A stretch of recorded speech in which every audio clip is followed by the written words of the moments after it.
திங்களன்று சென்செக்ஸ் 384.55 புள்ளிகள் அல்லது 0.47% சரிந்து 81,748.57 ஆகவும், நிஃப்டி 100.05 புள்ளிகள் அல்லது 0.40% சரிந்து 24,668.25 ஆகவும் இருந்தது.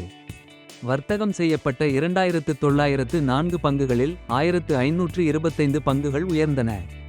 1320 பங்குகள் சரிந்தன. 59 பங்குகளில் எந்த மாற்றமும் இல்லை. 126 பங்குகள் 52 வார உச்சத்தை எட்டின. 15 பங்குகள் 52 வார குறைந்த அளவை எட்டின. 150 பங்குகள் மேல் சுற்றிலும் 61 பங்குகள் கீழ் சுற்றிலும் இருந்தன. Top 5 gainers: doctor Reddy, IndusInd bank, HDFC life, Powergrid, Bajaj finance. Top 5 losers: Titan, Hindalco, Adani ports, TCS, tech Mahindra. இப்போது நாம் தனிப்பட்ட பங்குகள் பற்றிய செய்திகளை பார்ப்போம். Anand Rathi share and stock brokers. Anand Rathi குழுமத்தின் தரகு பிரிவான Anand Rathi share and stock brokers அதன் வரைவு ரெட் ஹெர்ரிங் பிராஸ்பெக்டஸை இந்திய பத்திரங்கள் மற்றும் பரிவர்த்தனை வாரியத்திடம் 745 கோடி ரூபாய் IPO-க்காக சமர்ப்பித்துள்ளது. இந்த வெளியீடு ஒரு புதிய பங்கு வெளியீட்டை மட்டுமே கொண்டிருக்கும். NBCC 489.6 கோடி மதிப்புள்ள 2 ஆர்டர்களை NBCC பெற்றுள்ளது. முதல் கட்டுமான ஆர்டர் சத்தீஸ்கரில் 459.6 கோடி ரூபாய் மதிப்புடையது. இரண்டாவது ஜெய்ப்பூரில் 30 கோடி ரூபாய் மதிப்புடையது. 197 கம்யூனிகேஷன்ஸ் பேடிஎம்மின் தாய் நிறுவனமான 197 கம்யூனிகேஷன்ஸ் லிமிடெட் பங்குகள் திங்களன்று 2 விழுக்காடு லாபத்துடன் வர்த்தகம் செய்யப்பட்டு இந்த செயல்பாட்டில் ஒரு பங்குக்கு 1000 என்ற அளவை கடக்கின்றன.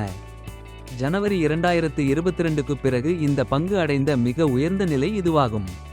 கடந்த ஒரு மாதத்தில் இந்த பங்கு 28 விழுக்காடு உயர்ந்துள்ளது. வெடாண்டா நிறுவனத்தின் வாரியம் அதன் 4வது இடைக்கால ஈவுத்தொகையான ஒரு பங்குக்கு 8.5 ரூபாய்க்கு ஒப்புதல் அளித்துள்ளது. டிசம்பர் 16 திங்கள் அன்று சந்தை மூடப்பட்ட பிறகு இந்த அறிவிப்பு வெளியிடப்பட்டது. வெடாண்டாவின் ப்ரமோட்டர்ஸ் தற்போது நிறுவனத்தில் 56.38% பங்குகளை வைத்திருக்கிறார்கள். இதன் அடிப்படையில் அவர்கள் மொத்தம் 1874 கோடி ரூபாய் பெறுவார்கள். GK energy limited. சூரிய சக்தியில் இயங்கும் விவசாய நீர் பம்ப் சிஸ்டம் நிறுவனம் GK எனர்ஜி லிமிடெட் IPO மூலம் நிதி திரட்ட செபிக்கு முதற்கட்ட ஆவணங்களை தாக்கல் செய்துள்ளது. புதிய வெளியீடு மூலம் 500 கோடியை திரட்ட இலக்கு. மல்டிபேகர் ஸ்டாக் டிக்சன் டெக்னாலஜிஸ் நிறுவனத்திற்கு 2024 ஒரு சிறப்பான ஆண்டாகும். இந்த ஆண்டில் இதுவரை 190 விழுக்காடு லாபம் பெற்றுள்ளது. 2017ஆம் ஆண்டில் பட்டியலிடப்பட்டதிலிருந்து இந்த பங்கு பெற்ற இரண்டாவது சிறந்த ஆண்டு வருவாய் இதுவாகும். இந்த பங்கு 2 முறை மட்டுமே எதிர்மறையான வருவாயை வழங்கியுள்ளது. ஒரு முறை 2018ஆம் ஆண்டிலும் மற்றொன்று 2022ஆம் ஆண்டிலும்.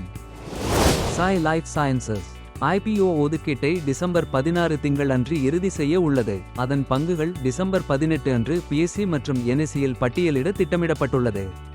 வாக்ஹார்ட் ஃபார்மா அமெரிக்காவில் புற்றுநோயால் பாதிக்கப்பட்ட ஒரு நோயாளிக்கு அதன் மருந்து ஜானச் WCK5222 வெற்றிகரமாக பயன்படுத்தப்படுவதாக நிறுவனம் அறிவித்ததை அடுத்து டிசம்பர் 16 திங்கள் அன்று வாக்ஹார்ட் லிமிடெட் பங்குகள் 10 விழுக்காடு லாபத்துடன் வர்த்தகம் செய்கின்றன. ஜினெச் உடனான 15 நாட்கள் சிகிச்சை தொற்று செயல்முறையை கட்டுப்படுத்த உதவியது மற்றும் அந்த நோயாளியின் மாற்று அறுவை சிகிச்சைக்கு வழி வகுத்தது என்று நிறுவனம் தெரிவித்துள்ளது.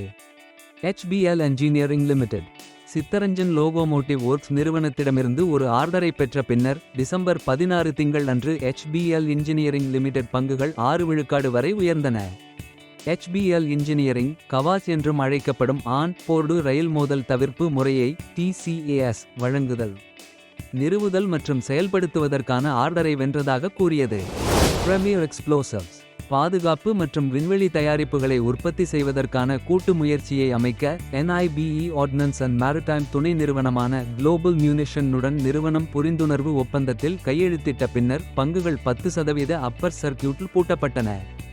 ரியல்டி ஸ்டாக்ஸ் புதிய அறிமுகங்கள், உடனடி விகித குறைப்புகள் மற்றும் சாதகமான மக்கள் தொகை போக்குகளால் உந்தப்பட்ட 2025ஆம் ஆண்டில் வலுவான வீட்டுத் தேவைக்கான நம்பிக்கையில் முதலீட்டாளர்கள் பந்தயம் கட்டியதால் ரியல் எஸ்டேட் நிறுவனங்களின் பங்குகள் உயர்ந்தன.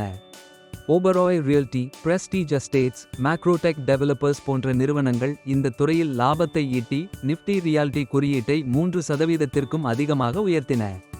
என்வைரோ இன்ஃப்ரா என்ஜினியர்ஸ் சமீபத்தில் பட்டியலிடப்பட்ட நிறுவனத்தின் பங்குகள் 12% உயர்ந்து ரூபாய் 393.90 என்ற சாதனையை எட்டியது. இன்றைய வலுவான ஆதாயங்களுடன் பங்கு அதன் உயர்வை இரண்டாவது அமர்வுக்கு நீட்டித்தது. அந்த நேரத்தில் சுமார் 16% உயர்வை பதிவு செய்தது. உங்கள் நேரத்திற்கு நன்றி. பங்குச்சந்தை செய்திகளுடன் மீண்டும் நாளை சந்திப்போம். Happy investing.